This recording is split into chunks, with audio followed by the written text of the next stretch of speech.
Welcome to week 3. Let's get started. Of course, the first thing we always want to do is just buzz on our mouthpiece. So take a few seconds, get your buzz warmed up.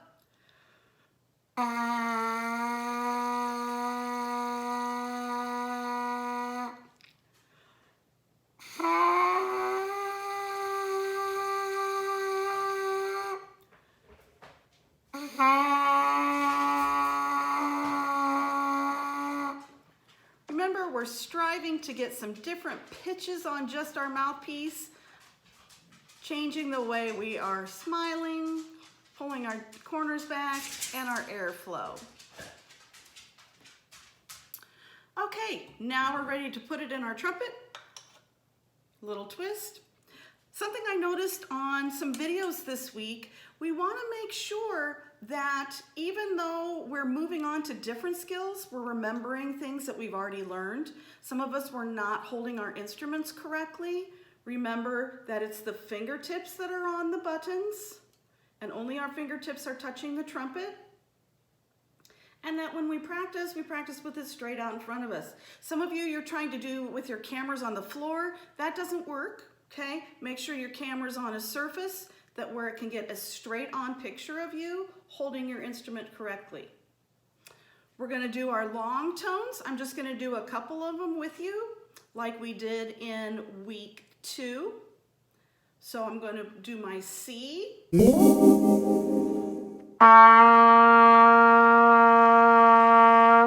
Rest, 2, 3, 4.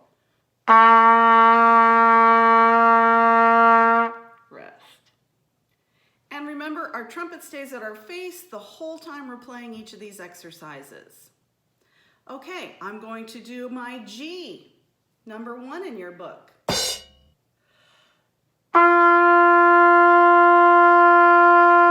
Rest, 2, 3, 4. Rest, 2, 3, 4.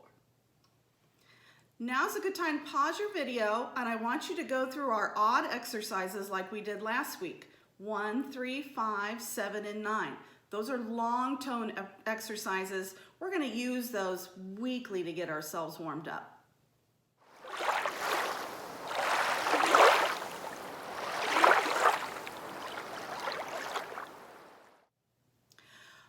Okay, now to do the even numbered exercises in your book, you'll notice we are going to start playing notes in a row, more than one note.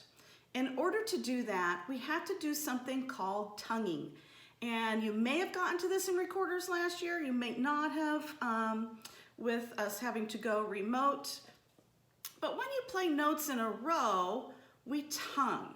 And when we tongue, we use the letter T. We use a syllable either tu or ta. I like tu because it kind of puts your face in the position it should be in to be able to tongue correctly. And you'll notice when you say T or tu, that your tongue hits the back of your teeth.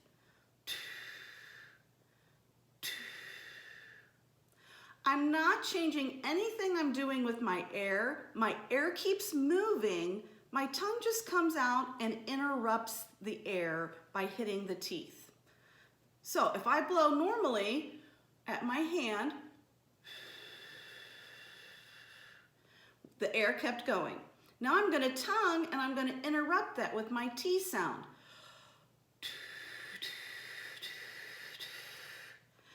And did you hear my tongue just interrupted it for a brief second, but my air kept moving? I can generally get about 4 T's in before I run out of air.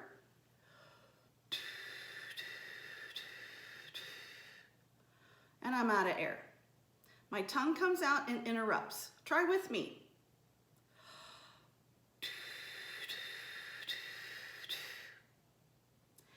And when I put my instrument at my face and do that, it will sound like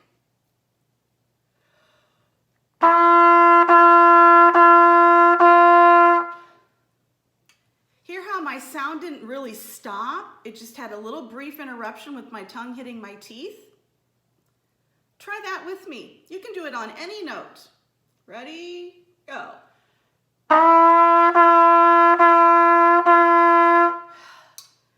And by about then, you should be out of air.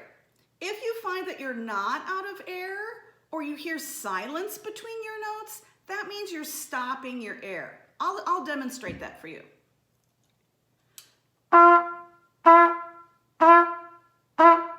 Hear how there was silence in between there? There shouldn't be any silence if our air keeps moving.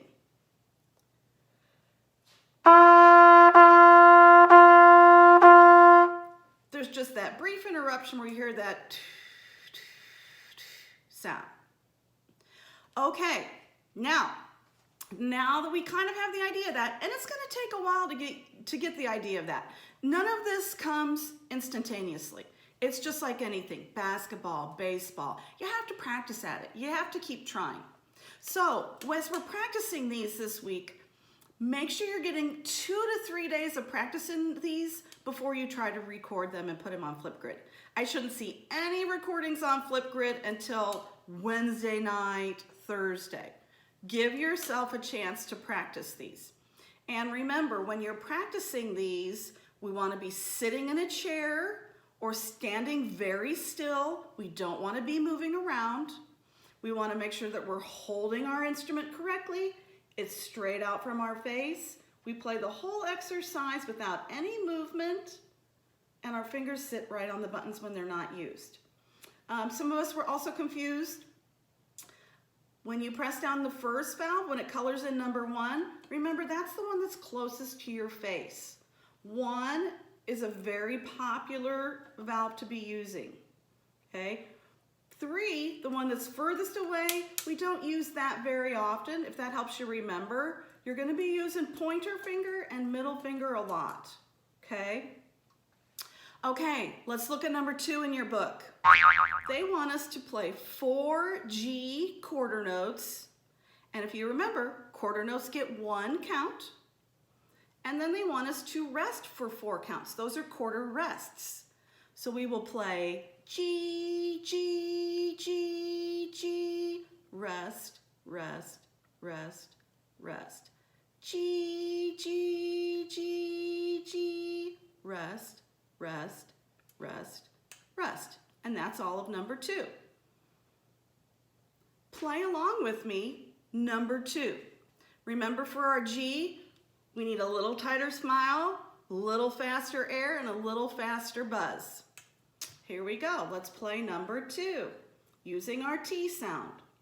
1, 2, ready, go.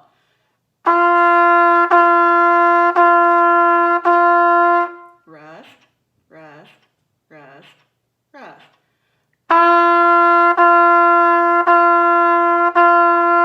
Rest, rest, rest, rest. So I kept my air moving, I just had my tongue interrupting it with the T sound. Okay, if you look at number 4, it wants us to use 2 different notes now. If you look, it tells you that we're going to use F and we're going to use G, the G we just played. If you remember, F is first valve. If you forget, it's right up there above it in number 3. So we're going to be depressing our pointer finger, our finger closest to our face.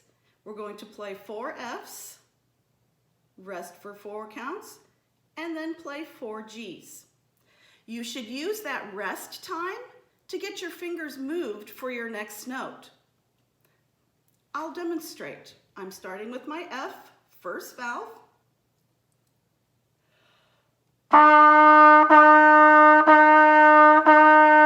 Rest, 2, 3, 4. Rest, 2, 3, 4. Did you notice when I was saying my rests, I moved my finger from F to G. Play number 4 with me now.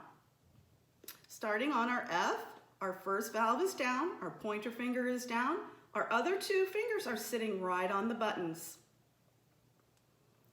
Here we go. 1, 2, ready, go.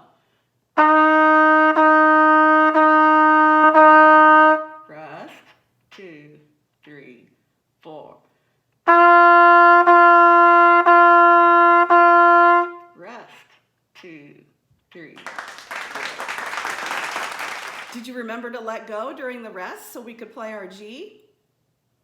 Good job. Okay, let's keep moving on. We're going to add more notes now. Number 6, we are going to add E. And not only are we adding E, how many E's are we going to play in a row? 5. Now we're going to do 5. We should have enough air to get to 5. We should be okay. And then we only rest for 3 counts, and then we play E, E, F, F, G. So, as we do that, E is 1 and 2. We'll tongue 2, 2, switch to F, 2, 2, switch to G, 2. Now, you'll notice, when I went from E to F, I only picked up my middle finger. You don't pick them all up and put them back down. You just pick up what you're not using. So with E being 1 and 2 and F being 1, I can just leave 1 down. Until, of course, I get to my G, then I have to pick it up. Let me demonstrate number 6 for you. I'm starting on E, 1 and 2. Third valve, my finger is just sitting right there on top of it.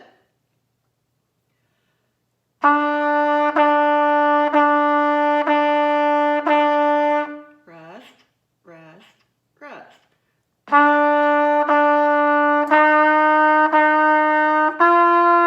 Rest, rest, rest. See? When you're going note to note, just pick up what we're not needing. Okay, try number 6 with me. Moving on up. Starting with our E, 1 and 2 are down. 1, 2, ready, go.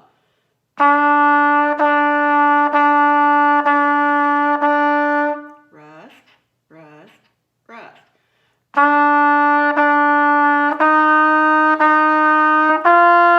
Rest, rest, rest.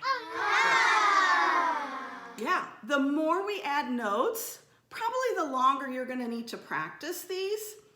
I've been playing these for a long time. If you'll notice, I have most of this book memorized because we've been using this book for a long time. I've been teaching for quite a while. You're not going to sound like me right away. It's going to take you some practice. Okay, if we look at number 8, you'll notice we're going to now add our D. Now we're going to be using that third valve, that one that's furthest away from us, the one that's by our pinky in the hook key. 1 and 3. 2 just sits on the button. Okay. We'll be playing 4 Ds and then an E. Well, how do you get from D to E? D is 1 and 3. E is 1 and 2. We just flip those fingers. 1 doesn't move because we need him for both. D, E. D, E. Okay, let's give number 8 a try. 1 and 3 are down. 1, 2, ready, go.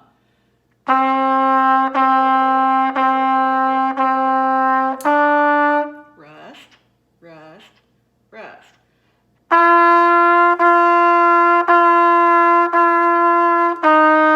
Rest, rest, rest. You didn't get it the first time? That's okay. That's why we're going to be practicing these. You would notice in those rests after the E, I set my fingers for my next note, which was G. Use the rest to your advantage. Get your fingers set for your next note. Okay, probably the trickiest one is number 10 because that's going to use all 5 of our notes. C, D, E, F, and G. When we go C to D, we just put down 1 and 3. Then they have us going to G, so we let them go. Then we go to F and to E. Let's try it together. 1, 2, ready, go.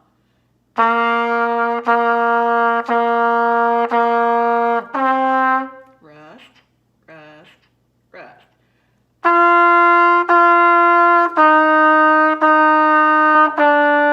Rest, rest, rest. Okay, if you didn't get it the first time, that's okay. That's okay.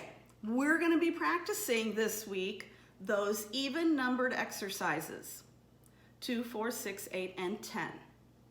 We're still going to be doing the odds, 1, 3, 5, 7, and 9. Use those to get your buzz warmed up, to get your lips warmed up, to remember your valve combinations for the different notes, and then dive into those even numbered exercises.